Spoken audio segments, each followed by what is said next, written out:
So the actors are in a very pure process. Some of them have likened it to, black box theater, no set, no lighting, no nothing, just the other people. And so their emotional axis in the scene is not distracted by anything. It's just that other actor, They have that with each other. That's all they need. That's all actors need, is an emotional reality to play within, And they love that too, because we're not stopping to lay the dolly track or to get the sun to the right position or get all the extras into place or, get all the hardware back to one and get ready to go again. We just roll. Okay, all right, let's do it again. Let's go back to one. Let's do it again. And we just get into a session. Sometimes we'll record for 10, 12 minutes straight, maybe 5, 10 takes, different ideas. Hey, why don't you do this? I'll throw them a line on the fly. It's a very creative sandbox, and the actors really love it. Either that or they're very good actors and lying about it for years on end. It's all little details that add up to a fantasy character. We just want you to believe they really exist. I mean, of course we don't. You go into a movie theater, you're being transported to a fictional fantasy world. But the more you can suspend your disbelief, the more fun it is. I think people want to suspend their disbelief. They don't want to sit there and pick away at it. They just spent whatever it is, 16, 17, 18 bucks to go have an experience. They're leaning in, So there's a kind of almost a contract between the movie and the audience. We're all just going to join hands and skip off to Pandora together, and it's going to be fun. And it's not like we're starting from scratch. I mean, we were doing water simulations back on Titanic, but it's taking it not just to the next level, but up 5 levels. If we started 5 or 6 years ago with our study of water and our quantification of it and how we create these simulations, we had to future-proof ourselves for 5, 6, 7 years down the line, to be ahead of the curve right now, today, as we're finishing the film. So I'd say water was the biggest problem, and that's something we knew going in. That was going to be our challenge. But the beauty of it is, if you can solve water for this movie, which we've done, which Weta has done, and we worked with them to do it, you never have to look back. You never have to worry about it again. You can do all water anytime until the end of time, right? So these tools become incredibly important to the effects industry at large.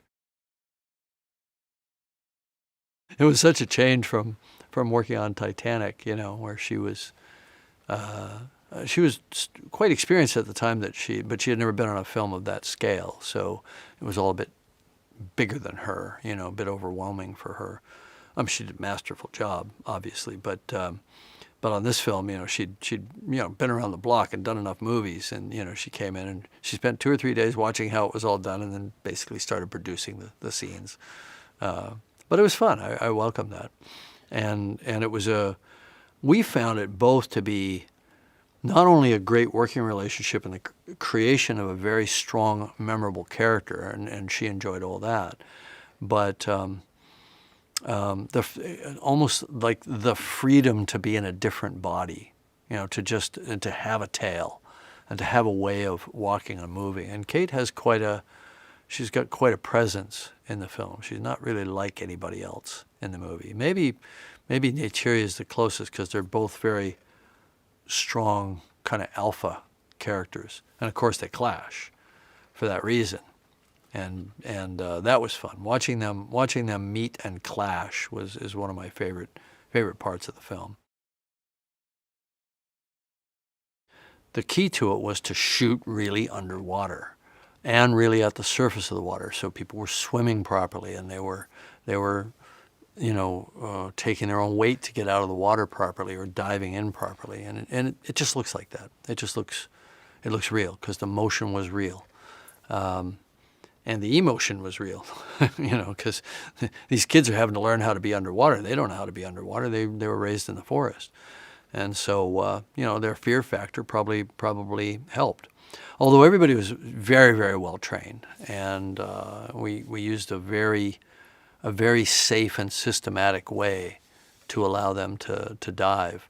They were all scuba trained, but we didn't use scuba. We just did that so that they got used to being underwater for long periods of time. And we went to Hawaii and we got everybody on scuba, but we were also doing free diving training at the same time. I don't think the audience gives you brownie points for making what they think of as photography look like photography. It doesn't work that way. You don't get extra. You only get dinged if you don't do it. But you don't get any bonus. It doesn't make it a better movie in their minds. What makes it a better movie is the people, the characters, the creatures, the things they're seeing, the things they're experiencing. But if they can let go of their disbelief, like, did these guys go to this other planet and shoot it, in that handheld documentary style? I feel like I'm really there. It's all working at a subliminal level. It's taking away the disbelief. And if they believe in it and they invest in it, now it's up to the story and the characters to work on the audience's heart and mind.